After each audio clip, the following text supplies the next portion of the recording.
The courtroom was quiet. No one moved. No one spoke. All eyes were on the old man in chains. His name was Thomas Blake. Once he was strong, dangerous, and feared. But now he was thin, pale, and weak. A small oxygen tube rested under his nose. His hands shook. His eyes looked tired, but still alive. 2 guards held his arms as they brought him in. He could barely walk. Even the judge looked surprised at the sight of him. Thomas was dying. The doctors had said he had only weeks to live. But this court appearance was not about a new crime. It was about his last request. The judge spoke slowly. "Mr. Blake, you asked for something unusual. Before the court can decide, we must hear from the person involved." Thomas nodded. His voice was soft, dry. "I only want to see my daughter, just once. And if she allows it, to hug her, one last time." A few people in the room looked shocked. Some even looked angry. A woman sitting in the back stood up. She was in her late 20s, tall, quiet, with a cold look in her eyes. She wore a simple black coat and held a small letter in her hand. Amara Blake. Thomas looked at her. His lips trembled. His eyes filled with tears. It had been 15 years since he last saw her. She was just a little girl when he went to prison. Now she stood in front of him, a stranger, yet still his daughter. The judge turned to Amara. "Miss Blake, your father has asked to see you. Do you wish to respond?" Amara looked straight ahead. Her hands were tight, her jaw stiff. She had waited many years for this day, but not like this.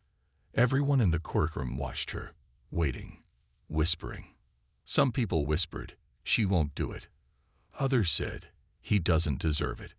The judge repeated the question. "Miss Blake." Amara finally stepped forward. Her voice was calm, but sharp. "I came here today with no plans to forgive." Gasps filled the room. Even Thomas looked down. "But I found something. A letter. A truth." People leaned in. "What truth?" "I was told he never cared. That he left me. That he never wrote." She held up the letter. But this was hidden. One of many. Letters he wrote from prison. But I never saw them. She looked at her father. "You wrote me every birthday, every holiday, every time I cried. You were thinking of me. I didn't know." A tear rolled down her cheek. Thomas opened his mouth, but no words came out. Only tears. Amara walked closer. "But that doesn't erase the pain. 15 years of silence. 15 years of hate." She paused. The courtroom was still. Even the guards looked uncomfortable. Then she said something no one expected. "But I didn't come here to punish a dying man. I came to give him what he never gave me. A choice." She turned to the judge. "Yes, I will speak to him. And if I feel it, I will give him that hug. But only if I feel it's real." The courtroom buzzed with quiet whispers. The judge nodded slowly. "You have the right to choose." He looked at Thomas. "Mr. Blake, you will have one chance to speak to your daughter, in private, under security. No lies, no pressure. After that, it will be her choice." Thomas closed his eyes. "Thank you," he whispered. As the guards led Thomas out slowly, Amara sat back down. Her face was unreadable. Was it pain? Was it forgiveness? No one knew. But something had changed, and the whole courtroom could feel it. This wasn't just a criminal and a victim. This was a father and a daughter, torn apart by years, lies, and silence. Now, face to face. And the world was watching. The small room behind the courtroom was cold and quiet. One table, 2 chairs, a camera in the corner, a guard near the door. Amara sat alone, waiting. She tapped her fingers slowly on the table. Her heart was beating fast. Her mind was full of questions and pain. Then the door opened. 2 guards walked in, helping Thomas Blake sit in the chair across from her. He looked weaker than before. His breathing was slow. His hands shook. But his eyes were full of hope. "Hi, Amara," Thomas said softly. She didn't reply at first. She just stared at him. He tried to smile, but it was sad. "I didn't think I'd ever see you again." Amara took a deep breath. "Why now?" she asked. Thomas looked down. "Because I'm dying," he whispered. "And because I couldn't leave this world without trying. One last time." Amara's face hardened. "Why didn't you try before?" "I did," he said quickly. "I wrote you. Every year. I begged your mother's family to let me talk to you." She pulled out the old letter. "This is the only one I saw." Thomas's eyes filled with tears. "There were dozens. They didn't want you to see them. They wanted you to hate me." Amara looked away. "Maybe I did," she whispered, "for a long time." "I don't blame you," Thomas said. "I failed you. I failed everyone." "You left me," she said, her voice rising. "You were arrested in front of me. You were yelling, fighting, bleeding. I was just a kid." Thomas shut his eyes, remembering the night. "I never wanted you to see that. But I did, and it broke something inside me." Tears filled Amara's eyes, but she wiped them quickly. Thomas took a shaky breath. "I thought, if I took the blame, your life would be better." She looked at him sharply. "What do you mean, took the blame?" Thomas froze. He had said too much. Amara leaned forward. "Say it again. You said you took the blame. You weren't guilty." Thomas shook his head slowly. "It's too late for that." "No, it's not," she said. "Not if it's the truth." He looked into her eyes. "I did something stupid, but I wasn't the only one. And I wasn't the one who started it." "Then who was?" Thomas looked at the guard, then back at her. "I can't tell you here, but I wanted you to know. I never wanted to hurt anyone, especially not you." Amara's voice softened. "Why didn't you fight your case?" "Because the person I was protecting was someone I loved." He stopped. "I thought it was the right thing. I thought they'd take care of you if I stayed silent." Amara's hands were shaking now. "So you stayed in prison all these years for someone else?" Thomas nodded slowly. Amara stood up. Her chair made a loud noise on the floor. She walked to the door, ready to leave. Thomas watched her, panic in his eyes. "Wait, please, before you go." She turned, eyes full of fire. "I spent 15 years thinking you were the monster," she said. "But now, I don't even know who you are." Thomas's lips trembled. "I'm your father." Amara looked at him, broken, tired, and full of regret. Then she walked out without another word. Back in the hallway, she stood still. A guard asked, "Are you okay, ma'am?" She didn't answer. Inside her heart, everything was spinning. Her whole life had been built on pain, anger, and silence.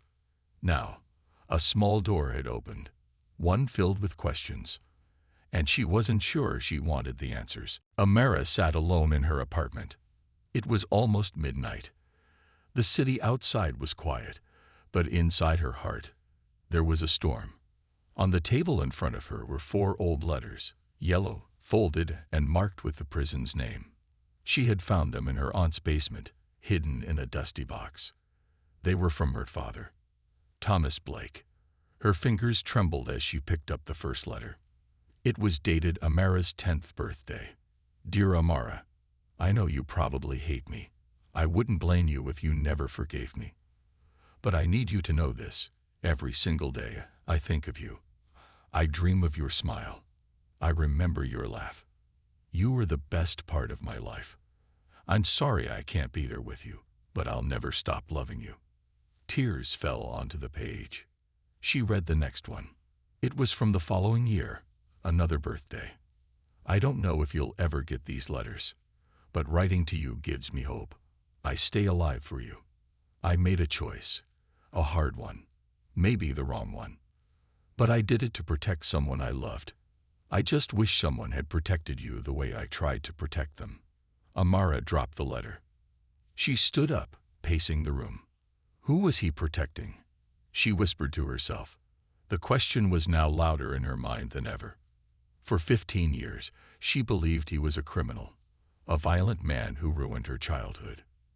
Now she was starting to wonder, was her father innocent? Or at least, not fully guilty? She read the third letter. It was different. Short, sharp, angry. They won't let me call you. They say I'm a danger. But I would never hurt you. I hurt myself to keep you safe. Don't let them poison your mind. I wish I could tell you everything. One day, maybe. I will. She paused. Tell me what? She whispered again. The fourth letter was from just last year. Time is running out. My body is getting weak. I know the end is near. If you ever read this, if we ever meet, just know I never stopped being your father. And I never stopped loving you. If I could take back the years, I would. But I can't. All I can offer now is the truth. If you want it, come find me. Amara sat down again, holding the letter close. Her face was full of tears.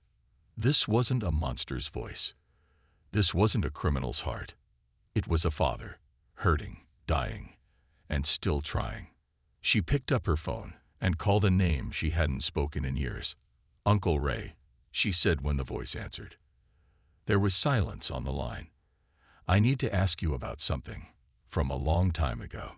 The voice on the other side was nervous. Amara, it's late. What's this about? She took a deep breath. About the night my father went to prison. The line went dead silent. Amara stared out the window. The past was no longer hiding. She was going to dig it up, no matter what she found. The next morning, Amara stood outside a small house on the east side of town. It was quiet. The air felt heavy. She hadn't been here in years. It was Uncle Ray's house, her mother's brother, the man who raised her after her father went to prison. She rang the doorbell once. Then again. Finally, the door opened. Ray stood there in his old robe, looking surprised. Amara, I need to talk to you, she said, her voice firm. Ray stepped back slowly. Come in. They sat across from each other in the living room. Amara held the 4 old letters in her lap. She didn't waste time. Why didn't I ever get these? She asked, holding them up. Ray looked down. I don't know what you're talking about. She raised her voice slightly. Don't lie to me. I found them in your basement, hidden in a box. Ray sighed. He leaned back in his chair. We were trying to protect you. From what? She asked. From him, Ray said. From your father. Amara's eyes burned. You mean from the truth? Ray didn't answer. So she asked the question that had been keeping her awake all night. Was my father guilty? Ray's face turned pale. Amara, your dad made a choice. He took the fall for something he didn't fully do. Who was he protecting? She asked. Ray looked down again. Was it you? She asked softly. Was it someone in this family? Ray didn't move. That was enough. Tears filled Amara's eyes. It was you, wasn't it? Still, he said nothing. Amara stood up. You let me hate him. You let me believe he abandoned me. Ray finally spoke. He agreed to it. He said it was better if you grew up safe, with family, not behind prison walls. So you just let him rot for 15 years. She said, her voice shaking. Ray stood now too. I didn't want to, Amara. But your father made me promise. He said if I ever told you, he'd stop writing, stop trying. He wanted you to have a normal life. Amara's hands were shaking. This is not a normal life, she said. Living with lies, thinking my father was a monster. That was never normal. Ray's voice was quiet now. Your father loved you more than anything. That's why he took the blame. I never could have done what he did. Amara wiped her tears. But I deserved the truth. Not lies. Not silence. Ray nodded slowly. I know. And now, it may be too late. She turned toward the door. No, she said. It's not too late. As she walked out, Ray called after her. Where are you going? Amara didn't stop. She only said one thing. To find my father's truth, and to give him something no one else ever gave him. A second chance. Back in her car, Amara pulled out her phone. She called the prison hospital. A nurse answered. Can I speak with Thomas Blake? She asked. There was a pause. I'm sorry, the nurse said. Mr. Blake's health is getting worse. If you want to see him again, it should be soon. Amara's heart dropped. She hung up and started driving. Fast. Because now she didn't just want answers. She wanted to look him in the eyes and say the words she had been too scared to say.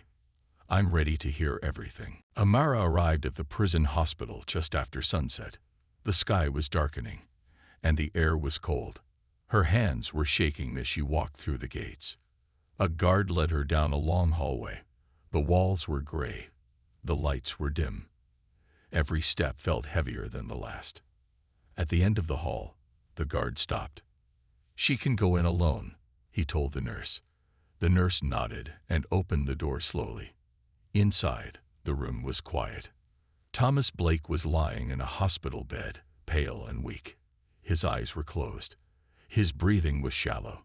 Machines beeped beside him, slow and steady. Amara stepped in, her heart pounding. She stood by his bed and whispered, Dad. His eyes opened, slowly, gently. He smiled when he saw her. You came back, he whispered. She sat beside him and took his hand. I found your letters, she said softly. Thomas nodded. I meant every word. There was silence for a moment.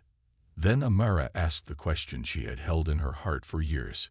Who were you protecting? Thomas looked away. Someone I thought I could trust. Someone who panicked that night. Things went wrong. Very wrong. Was it Uncle Ray? Thomas paused, then nodded slowly. He was in trouble. He called me for help. I came. But by the time I got there, it was too late. There were drugs in the house. Guns. Police were already surrounding us.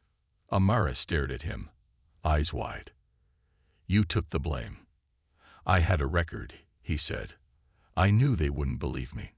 Ray, he had a family, a clean name. I told him to run, and I stayed. Amara's voice broke. Why would you do that? Thomas looked at her, his voice shaking. Because I knew you would need someone, even if it wasn't me. I thought if I took the fall, you'd be safe. I thought it was the only way to give you a better life. Tears rolled down Amara's face. All I ever wanted was you. Thomas smiled faintly. You have me now, even if just for a little while. Amara held his hand tighter. I'm sorry I believed the worst. No, Thomas said. You believed what you were told, but you came back. That means everything. Suddenly, Thomas coughed hard. The nurse rushed in, checking the monitors. His breathing was getting worse. Time is short, she whispered. Please say what you need to say. Amara leaned closer to her father. I forgive you, she said, for the silence, for the years. Thomas's eyes filled with tears. And I forgive you, he said, smiling, for walking away. I would have done the same. They both laughed, softly, sadly. Then Amara said the words that Thomas had waited his whole life to hear. I love you, Dad. Thomas whispered, I love you more. The monitor beeped slower now. The nurse looked at Amara. It's happening, she said gently. Amara leaned in and placed her head on his chest. She closed her eyes. And in that final moment, as Thomas took his last breath, he died holding his daughter, with peace in his heart. But Amara's story wasn't over. Because now, she had a mission. She had to clear her father's name and make sure the world knew the truth. 3 days after her father's death, Amara stood in front of a cold gravestone. She placed a single white rose on it. It read, Thomas Blake, beloved father, wrongfully judged, forever loved. Her eyes were red, but dry now. The tears had stopped. The fire inside her had started. Amara walked back to her car and pulled out a small notebook. It was filled with names, dates, and notes. She had written down every detail her father told her, and more. She had already started digging. The police report from the night he was arrested, the missing camera footage, the unnamed second suspect who disappeared. She was going to uncover the truth. Her first stop, a retired officer named Detective Morales. He was one of the arresting officers that night -15 years ago. She found his address and knocked on his door. The old man opened it slowly. Yes, I'm Amara Blake, Thomas Blake's daughter. His eyes widened. I'm not here to fight, she said. I just want answers. Morales hesitated, then stepped aside. Inside, the room was quiet. Walls lined with dusty trophies and framed medals. I remember your father, he said. He wasn't the man people said he was. Then why didn't you speak up? She asked. Morales sighed. I was younger. Orders came from higher up.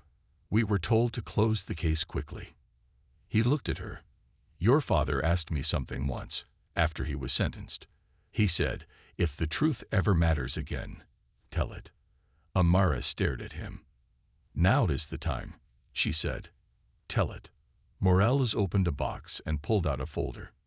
He handed it to her. There was a second man on the scene. The report was adjusted. Your father refused to name him. But I knew it wasn't just him. Amara opened the folder. Inside was a photo. Her hands shook. It was Uncle Ray, standing behind Thomas near a car. A time-stamped photo, dated 1 hour before the arrest. She looked up. This proved he was there. Morales nodded, but no one wanted the scandal. A man like Ray, respected in the community. They said Thomas was easier to blame. Amara left with the folder. Her heart was heavy, but her purpose was clear now. She wasn't just fighting for her father's memory. She was fighting for justice. She sent a copy of the photo and the report to a local journalist, a woman known for exposing corruption. Within hours, she got a call. We need to meet, the reporter said. This story, it's going to shake the city. That night, Amara gave her everything. The letters, the photo, the confession. The reporter took it all. I promise, she said, your father's voice won't be forgotten. The next morning, Amara walked into Uncle Ray's house. He was sitting at the table, sipping coffee. When he saw her, he froze. She placed the photo in front of him. Ray stared at it. Silent. You said nothing for 15 years, she said. You let him die with a lie. Ray's eyes filled with tears. I didn't have the courage. Well, she said, I do. She turned to leave. Ray whispered, I'm sorry, Amara. She stopped at the door. I'm not here for your sorry. I'm here for the truth. As she stepped outside, her phone buzzed. A news alert popped up. Breaking. New evidence in Thomas Blake case reveals wrongful conviction. She looked up at the sky and smiled. Dad, she whispered, your truth is finally speaking. The courtroom was full. Cameras, reporters, strangers, people who never knew Thomas Blake, people who had judged him without hearing his side. Now, they were all here to listen. At the front, the judge took her seat. Next to her stood Amara, tall and calm. She wasn't a scared girl anymore. She was here as a daughter, a fighter, for her father's name. Ms. Blake, the judge said, you've submitted new evidence in the case of Thomas Blake. Are you ready to speak? Amara nodded. She stepped forward, holding the same notebook she had used to collect the truth. My father, Thomas Blake, died 1 week ago, she said. He died a prisoner, a man the world believed was guilty. She paused, looking around the room. But he was innocent. She placed the photo on the table. The courtroom screen displayed it. It was the image of Thomas and Uncle Ray, taken just before the arrest, hidden for years. Gasps echoed around the room. This photo was hidden. The original police report was changed. The arresting officer, Detective Morales, has confirmed this under oath. Amara's voice was steady, but her eyes were full of emotion. For 15 years, my father was silent. He never spoke against the man he protected. He thought silence would give me a better life. Her voice shook now, but that silence stole everything. She looked at the judge. My father wasn't perfect, but he was a good man, a brave man. He didn't deserve to die with lies on his name. The judge listened carefully. The court grew quiet. Then Amara finished. All I ask is that his record be cleared. Let history remember him the way he truly was. She stepped back. The room stayed silent. For a long moment, the judge said nothing. Then she looked up. After reviewing all the new evidence and hearing the full testimony, the judge said, "This court declares that Thomas Blake was wrongfully convicted." The courtroom broke into quiet whispers. Some wiped tears. The judge continued, "His record will be cleared, his name restored." Amara closed her eyes. Tears slipped down her cheeks. But this time, they weren't from pain. They were from peace. Outside the courthouse, reporters rushed toward her. "How do you feel, Amara? What would you say to your father now?" She looked into the cameras and smiled softly. "I'd say, I never gave up on you. And now, the world knows who you really were." Weeks later, a small ceremony was held. A new gravestone was placed where her father rested. This time, it read, "Thomas Blake, loving father, innocent man, hero in silence." Amara stood in front of it, holding a white rose. "I love you, Dad," she whispered. "And I kept my promise." As she walked away, the wind blew gently. She could almost hear his voice again. "Thank you, baby girl." And with that, his story was no longer hidden. It was heard. It was felt.